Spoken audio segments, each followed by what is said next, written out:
Baie dankie geliefdes, dis met 'n traan in die oog wat ek vanoggend aanskou en wat ek hoor hoe sy majesteit hierdie boodskap van vandag bevestig.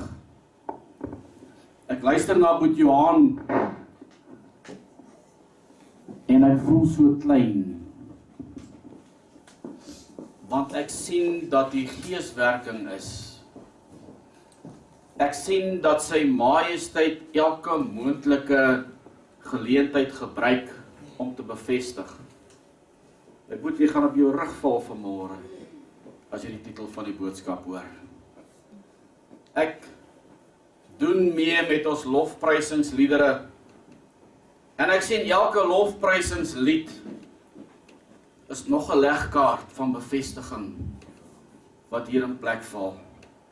En daar kom sis Olga. En sy kom sit as ware die cherry op die koek vanmôre. Fantasties. Al wat ek kan sê, dis 'n wonderlike voorreg om so 'n Elohim te kan dien wat so getrou is. Geliefdes, dis vandag die 15 April 2018 en ons is vandag by die Witbank gemeente.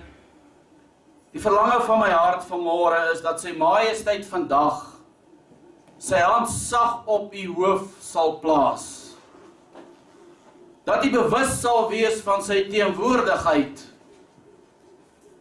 Dat hy u sal seën aan u hart en aan u verstande. Dat hy die een sal wees wat die naprediker sal wees. Dat ek alleenlik die instrument in sy hand sal wees. Die titel van vandag se boodskap, as ek hom so mag noem, 'n soeke na die waarheid. 'n soeke na die waarheid. En u moet my verskoon, ek gaan gebruik maak van baie teksverse vandag. Ek wil waak, laat ek nie uit myself uitpraat nie, maar laat ek praat uit die woord van sy majesteit uit. Daarom gaan ek hierdie teksverse gebruik om u te begelei en om iets vandag vir u moontlik duidelik te maak waaroor u baie lank wonder. Soos ek sê, die titel is soeke na die waarheid. Geliefdes, wat is ons normale reaksie wanneer dit onder u aandag kom dat iemand 'n leuen aan u vertel het, behalwe nou om kwaad te word? Wat is u normale reaksie? Ek weet Witbank sal bo op die voertuig se dak spring. Wat is u normale reaksie? Is u nie dan opgetrek en juis geaktiveer om by die waarheid van die spesifieke storie uit te kom nie? Is u dan nie juis soekende, want u wil weet wat die waarheid is? U kan nie aanvaar dat daar 'n leuen aan u verkoop word vir die waarheid nie. Hoe reageer u wanneer u kind na u toe kom en daardie kind van u vir u 'n leuen kom vertel? Behalwe die loosing, weet ek, sal daardie kind nie daar omdraai en wegstap voordat die waarheid op die tafel is nie. Het gehoor van die sogenaamde verbode vrug in die tuin van Eden. En sedert u daarvan gehoor het, het u ook 'n soeke op tou gesit om by die waarheid uit te kom. Sommige het selfs gesê dat daar 'n appel was waaraan Eva geëet het. Terwyl daar nêrens in die skrif gepraat word van 'n appel nie. Die verskillende vertolkings en verklaringe het juis verdere verwarring veroorsaak. En daarom het die begeerte ontstaan om by die waarheid uit te kom. En dit het weer eens geaktiveer dat daar 'n soeke op tou gesit word. U soek na die waarheid. Maar weet u hoekom u soek na die waarheid? Het u al in die woord gaan delf en gaan kyk wat sê die woord vir u?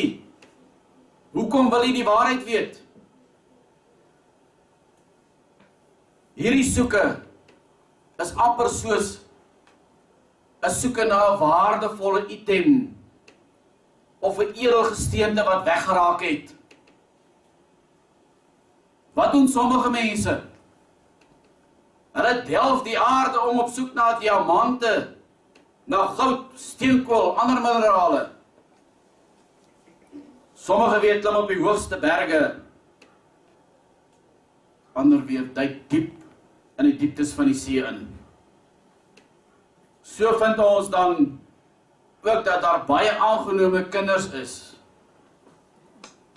wat gaan soek na hulle oorspronklike ouers, wanneer hulle gehoor het, dat hulle aangenome kinders is. En hulle laat geen steen onaangeraak nie. 'n Mens hoor soms selfs die opmerking dat bloed soek bloed. Het jy hom al gehoor?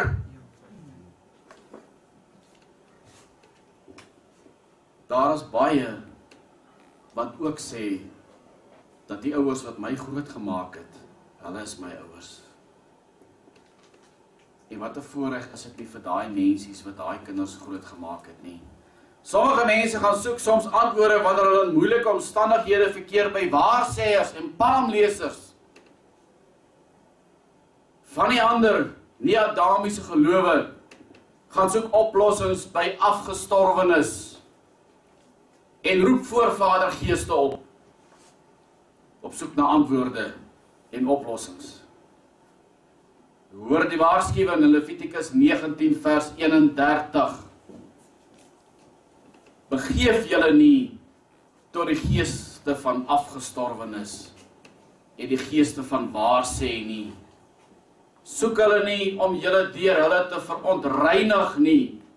Ek is die Almagtige, julle Elohim.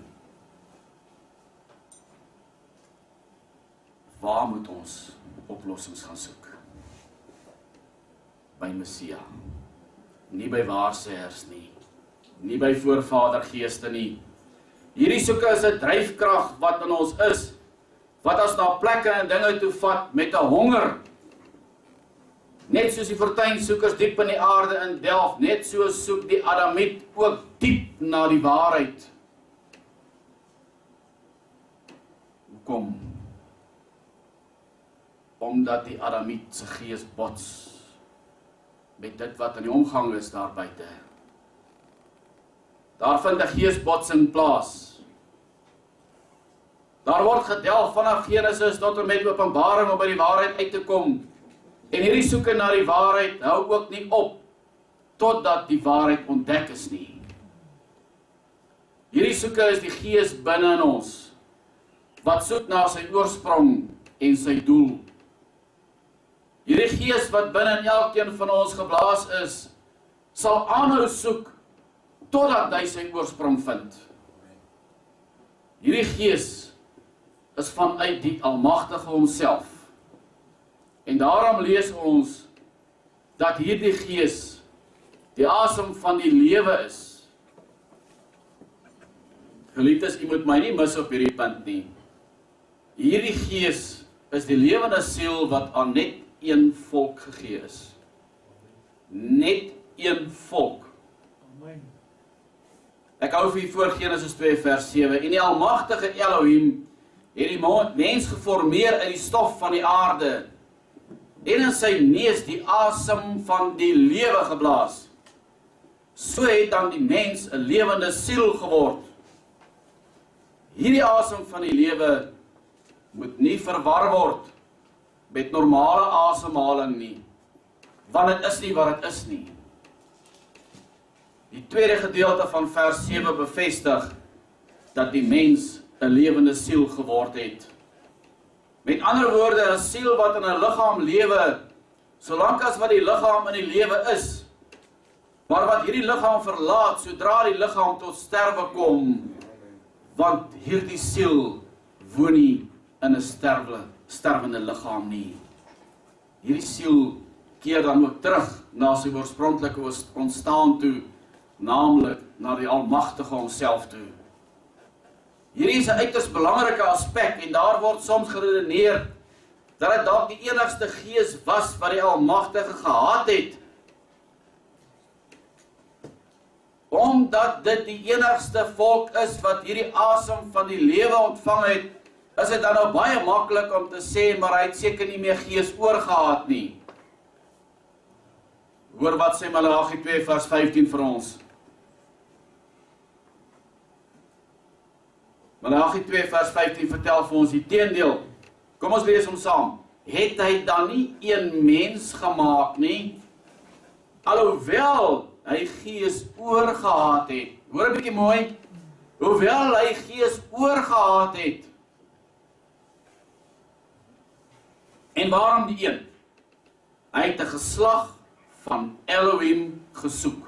Amen. Amen. Neem julle dan in ag ter wille van julle gees en wees nie ontrou aan die vrou van jou jeug nie. Geliefdes, ons sien dus dat hier melding gemaak word dat hy een mens, met ander woorde, een volk gemaak het, terwyl hy nog gees oorgehad het. Dit beteken dus dat dit wel binne die mag van die Almagtige was. Hy kon ons, as hy wil, kon hy nog volke gemaak het, en hy kon vir hulle ook gees gegee het. Maar hy het nie, want dit was nie deel van sy plan nie. Sy plan was om net die een volk te maak. Ja, amen.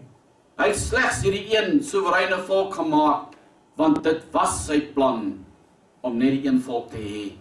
Dan sien ons in die tweede gedeelte van vers 15 die antwoord waarom sy majesteit slegs een volk gemaak het, en die vraag word gevra, waarom die een? Dan sien ons aan die einde van hierdie teksvers lê die antwoord opgesluit, naamlik hy het 'n geslag van Elohim gesoek. Ja, amen. Geliefdes, verder beteken dit dan ook dat hierdie geslag, hierdie volk, 'n baie spesiale volk is. Want hy sê dat hy het 'n geslag van Elohim gesoek. Dit is dan ook hierdie volk waarteen die Satan en sy navolgers oorlog voer. Dis waar. Verder beteken dit dan ook dat hierdie volk 'n absolute unieke volk is, en daarby ook 'n baie bevoorregte en 'n spesiale volk is, want hierdie volk is as ware 'n klein stukkie van Elohim self. Dis waar. Net soos wat die see die branders, die see se water telkens terugkeer na hulle aanvanklike plek toe. Net so is hierdie spesiale volk ook gemaak en sal sy aanhou terugkeer na haar Skepper toe. Daar is ook skriftuurlik geen ander bewyse van enige ander volk waarvan daar aantekeninge gemaak is wat so spesiaal is soos hierdie volk nie. Dit beteken nou nie dat ons moet groot word kry nie. Hierdie volk wat die asem van die lewe gekry het, naamlik die onsterflike siel, wat selfs nadat die liggaam gesterf het, nog steeds voortgaan om te leef. Hierdie siel keer dan terug na die Almagtige van hemel en aarde toe. Ons sien ook dat hierdie siel kan verlang na die Almagtige. En is juist hierdie verlange wat ons soekende maak. Ons lees Psalm 42 vers 3, Psalm 42 vers 3. My siel dors na Elohim, na die lewende Elohim. Wanneer sal ek ingaan en voor die aangesig van Elohim verskyn? Hierdie siel kan ook onrustig raak en hom neerbuig voor die Elohim. Ons sien dit in Psalm 42 vers 6 en 7. Wat buig jy jou neer, o my siel, en is onrustig in my? Hoop op Elohim, want ek sal hom nog loof, die verlossing van sy aangesig. O my Elohim, my siel buig hom neer in my. Daarom dink ek aan u uit die land van die Jordaan en die Hermons van die klein gebergte af. Hoor net die wonderlike bevestiging van hoe hierdie mense geskape is, soos opgeteken in Psalm 8 vers 5 en 6.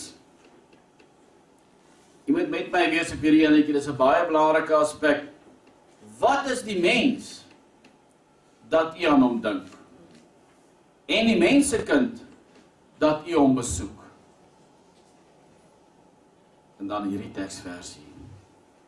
U het hom weinig minder gemaak as 'n Elohim wese en hom met eer en heerlikheid gekroon. My broer en my sis, hierdie mens is geskape weinig minder dan 'n Elohim wese. Hierdie mens is ook met eer en heerlikheid gekroon. Daar bestaan geen ander skepsel as die Adamiet wat aan hierdie kenmerke voldoen nie. Terwille van die wat altyd sê dat ons net teksverse vanuit die Ou Testament gebruik, wil ek graag hiermee saam tekste ter bevestiging gebruik, soos opgeteken in die boek van Hebreërs. Hebreërs 2 vers 6 en 7. Hebreërs 2 vers 6. Maar iemand het ergens getuig en gesê, wat is die mens dat u aan hom dink? Of die mensekind dat u hom besoek? U het hom weinig minder as die engele gemaak. Met heerlikheid en eer het u hom gekroon en hom oor die werke van u hande aangestel. Geen ander volk het hierdie opdrag of dan aanstelling ontvang om oor die werke van die Almagtige se hande te regeer nie. Amen. Hierdie mens is met 'n baie besonderse doel geskape en dit vind ons sommer vroeg in die Bybel, naamlik in Genesis 1 vers 26 en 27. Ons lees dit saam. En Elohim het gesê, laat ons mense maak na ons beeld, na ons gelykenis, en laat hulle heers oor die visse van die see, en die voëls van die hemel, en die vee, en oor die hele aarde, en oor al die diere wat op die aarde kruip. En sy majesteit het die mens geskape na sy beeld. Na die beeld van Elohim het hy hom geskape. Man en vrou het hy hulle geskape. Geliefdes, miskien moet ons net eers gaan kyk wat bedoel word as daar gesê word dat hierdie spesifieke mens na die beeld en na die gelykenis van die Almagtige geskape is. Met die hedendaagse vervalsing en verdraaiing van die woord van sy majesteit word ook selfs opmerkings gemaak dat daar geen bewyse in die woord teenwoordig is wat bevestig wat sy veldleer was nie. Is dit waar? Kom ons lees Hooglied 5 vers 10 en vers 11. Hooglied 5 vers 10 en vers 11. My beminde is skitterwit en rooi, uitnemender as 10.000. Sy hoof is goud, suiwer goud. Sy haarlokke is golwende, swart soos 'n raaf. Geliefdes, erken u die mens wat hier aan hierdie kleur voldoen, naamlik skitterwit en rooi, en hoor net hoe sy hare lyk. Haar lokke is golwende. Ken u hierdie volk met sy golwende haarlokke? Ja, verseker. Daar's nie nog een wat so lyk nie. Amen. Ja, amen. Geliefdes, te vergeef soek ons die oplossing op die aarde.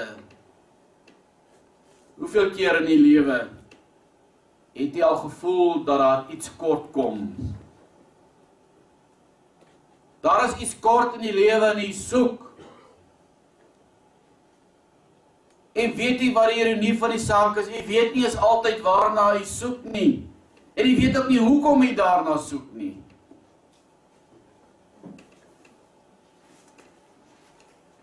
Waarom dink jy gebeur dit? Kom hoor Psalm 48 vers 3. Psalm 48 vers 3. My siel verlang, ja smag na die voorhoewe van die Almagtige. My hart en my vlees jubel uit tot die lewende Elohim. Jy sien, hier staan dit in geen onduidelike taal geskryf nie, dat die siel verlang. Die siel verlang. Hoor uit hoe mooi hoe moet ons die Almagtige soek, soos opgeteken in Deuteronomium 4 vers 27 tot 30. Vers 27, Deuteronomium 4 vers 27. En die Almagtige sal julle onder die volke verstrooi, en 'n klein klompie van julle sal onder die nasies oorbly. Geliefdes, hoor jy hom? Ja. 'n klein klompie van julle sal onder die nasies oorbly, waarheen die Almagtige julle sal drywe, en daar sal julle gode dien, die werk van mense hande, hout en klip, wat nie sien, en nie hoor, en nie eet, en nie ruik nie. 'n klein klompie sal oorbly. Hoe groot is die ware volk van sy majesteit? Daar sal julle gode dien, gode soos onder andere Here, Jesus, Baal en andere. Die werk van mense hande, hout en klip. Het jy opgemerk wat se pragtige preekstoele daar in die ou kerke is? Ja. Gaan besoek 'n bietjie die groot kerk in Kaapstad en kyk hoe lyk dit. Fantastiese houtsneewerk. Die ironie van die saak is aan die agterkant staan die verkeerde. Aan die agterkant is daar 2 demone wat die preekstoel ophou en wat na die prediker kyk. Pragtige ou kerkgeboue wat gebou is van klip. Hout en klip wat nie sien, wat nie hoor, nie eet of ruik nie. Dan sal julle daar vandaan die Almagtige jou Elohim soek en vind, as jy hom met jou hele hart en jou hele siel soek. Ja, amen. Hy sal hom alleenlik laat vind, wanneer jy hom met jou hele hart en jou siel soek. As jy in die nood is, en al hierdie dinge aan die einde van die dae oor jou kom, sal jy na die Almagtige jou Elohim terugkeer, en na sy stem luister. Amen. Wanneer gaan hierdie kosbare volk van sy majesteit terugkeer na hom toe? Aan die einde van die dae, dan sal jy na sy stem luister. Daar is deesdae gewaarwording dat mense meer geredelik luister en baie meer ontvanklik is vir die suiwer evangelie as wat die ondervinding 'n paar jaar gelede was. Ons weet ook dat ons tans in die eindtyd leef en baie profesieë en beloftes tans in vervulling gaan. Maar waarom luister die volk van vandag meer geredelik? 'n Paar jaar gelede was hierdie godsdiens bekend as tussen hakkies 'n vreemde godsdiens.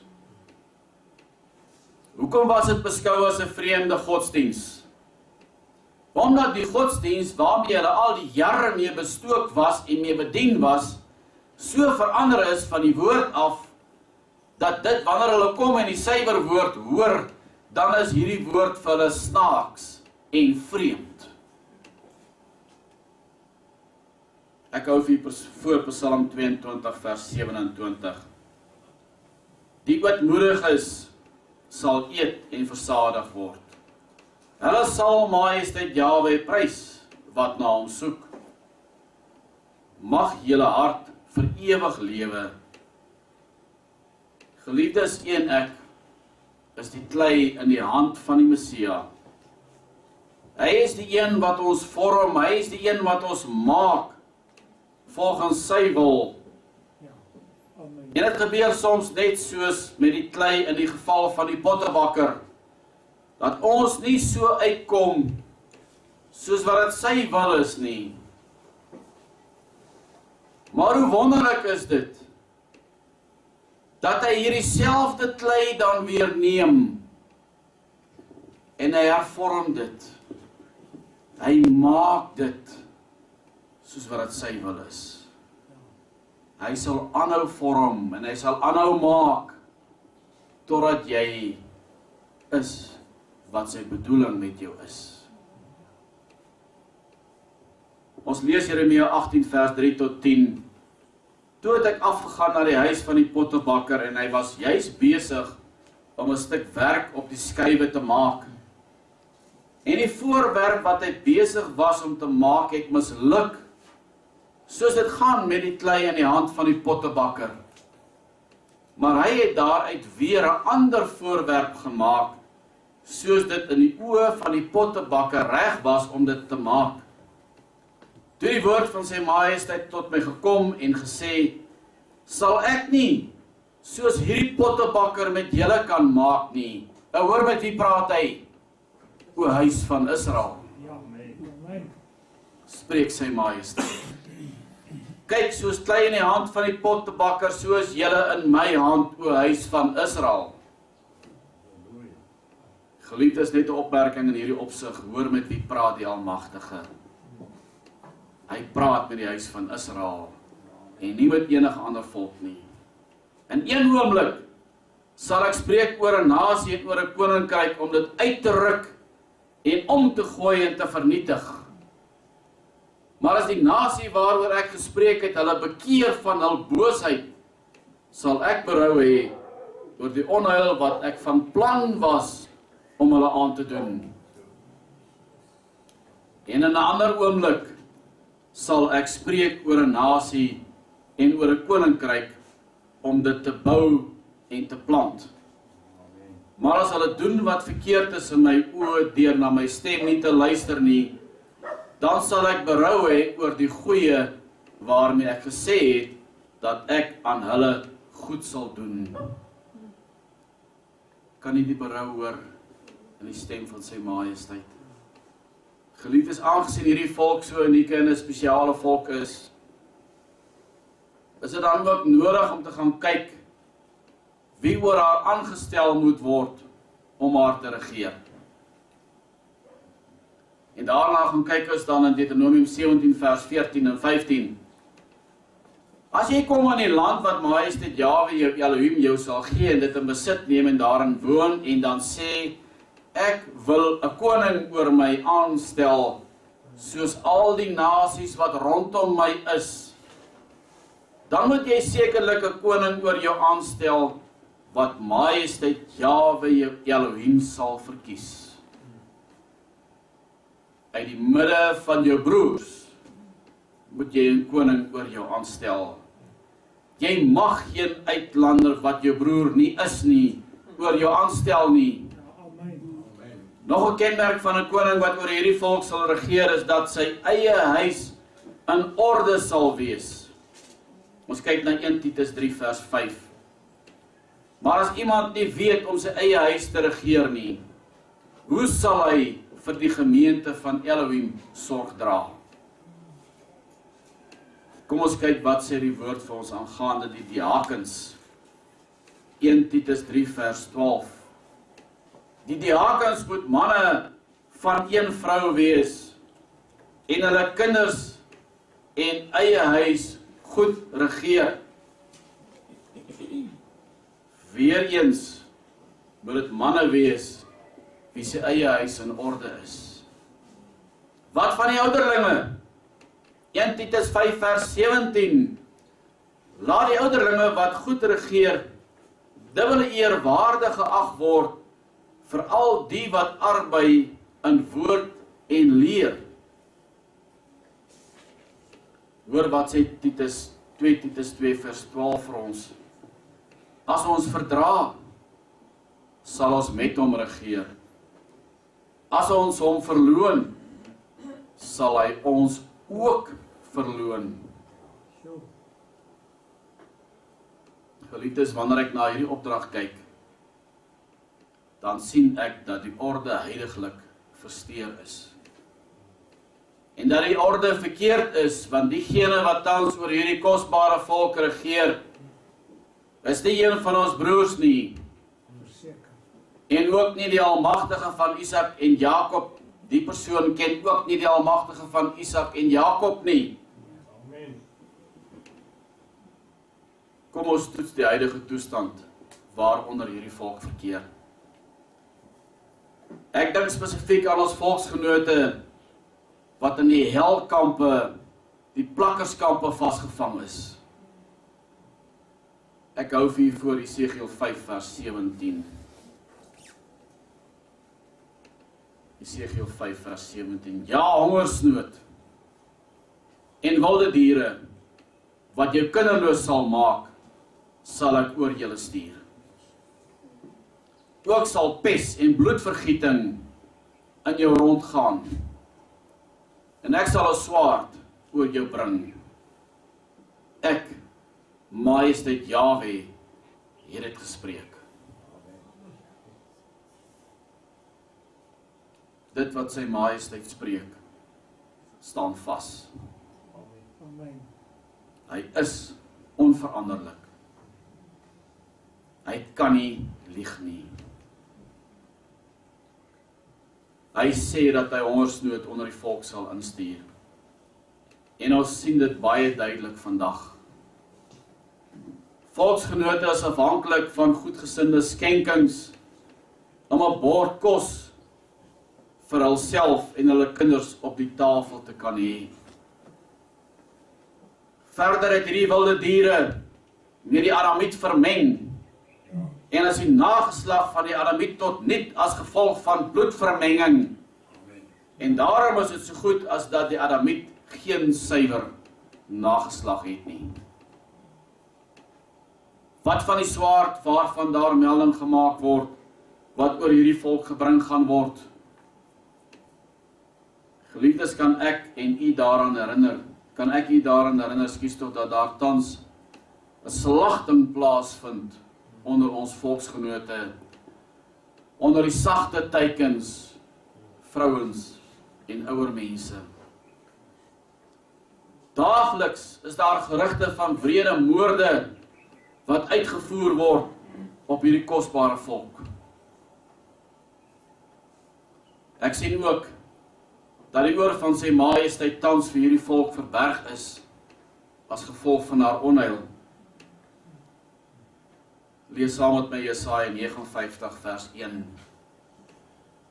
Kyk, die hand van die Almagtige is nie te kort om te help nie, en sy oor is nie te swaar om te hoor nie, maar julle ongeregtighede het 'n skeidsmuur geword tussen julle en julle Elohim, en julle sondes het sy aangesig vir julle verberg, sodat hy nie hoor nie. Geliefde broer en sis, ons besef dat ons in 'n tydsgleef leef, wat genoem word die laaste dae. En daarom herken ons hierdie skrifgedeeltes wat vir ons beskryf hoe dit in die laaste dae gaan lyk. Terwyl ons nou besef dat ons in die laaste dae leef, is dit ook nodig dat hierdie volk terdee bewus gemaak sal word van haar omstandigheid, en moet sy opgeroep word om terug te keer na haar Skepper toe. En sy moet weet dat daar vir haar geen ander uitkoms bestaan as om terug te keer na haar Skepper toe nie. Die vraag is nou, hoe keer die volk terug na haar Skepper toe? Hoe keer sy terug na haar Skepper toe? Ek hou vir voor Johannes 14 vers 6. 14 vers 6. Yeshua antwoord hom, ek is die weg en die waarheid en die lewe. Niemand kom na die Vader behalwe deur my nie. Amen. My geliefde broer en sis, daar is net een pad tot waarheid, en dit is die Yeshua Messia roete. Die volk moet terugkeer na Skepper toe en sy sal die beloftes smaak. Wat gaan dan gebeur met die volk wanneer sy die waarheid gevind het? Johannes 8 vers 32. En julle sal die waarheid ken, en die waarheid sal julle vrymaak. Amen. Is hierdie volk nie nog al die jare op soek na haar vryheid nie? Dit is juis omdat sy haar vryheid gesoek het, wat sy die Kaap verlaat het en die groot trekke ontstaan gehad het. Sy is bedoel om 'n vry volk te wees. 'n Volk wat haarself bestuur sonder die juk van die kassiet. Hierdie volk is al baie jare, hierdie volk is al die jare nog 'n eerbare volk gewees, wat haarself verdedig het. Sy het haar alleenlik verdedig, nooit het hierdie volk opgestaan en oorlog verklaar nie. Dis elke keer nog aanslae gewees wat teen die volk gemaak was, en sy moes haar verdedig het. Hierdie volk funksioneer nog al die jare onder die vaandel van die waarheid. En sy ken haar Skepper. Maar die wat hom nie ken nie, is die struikelblok op die pad na werklike vryheid. Kom leer wat Johannes vir ons sê in Johannes 14 vers 17. Johannes 14 vers 17. Die gees van die waarheid, wat die wêreld nie kan ontvang nie. Jy moet hom mooi hoor. Die gees van die waarheid, wat die wêreld nie kan ontvang nie, omdat dit hom nie sien nie, en hom nie ken nie, maar julle ken hom, omdat hy by julle bly en in julle sal wees. Amen. Net voor ek afsluit met die laaste teksvers, lees ons eers saam Romeine 6 vers 17 tot 23. Romeine 6 vers 17. Maar ons dank Elohim, dat julle wel diensknegte van die sonde was, maar van harte gehoorsaam geword het aan die voorbeeld van die leer wat aan julle oorgelewer is. En vrygemaak van die sonde het julle diensbaar geword aan die geregtigheid. Want toe julle diensknegte was van die sonde, was julle vry van die geregtigheid. Watter vrug dan het julle toegehad van die dinge waaroor julle jul nou skaam? Want die uiteinde daarvan is die dood. Maar nou dat julle vrygemaak is van die sonde en diensbaar geword het aan Elohim, het julle vrug tot heiligmaking en uiteindelik die ewige lewe. Want die loon van die sonde is die dood, maar die genadegawe van Elohim is die ewige lewe in Messia Yeshua, ons Elohim. Geliefdes, ek sluit af met een enkele teksvers. Romeine 8 vers 2. Want die wet van die gees van die lewe in Messia Yeshua het my vrygemaak van die wet van die sonde en die dood. Amen. Amen.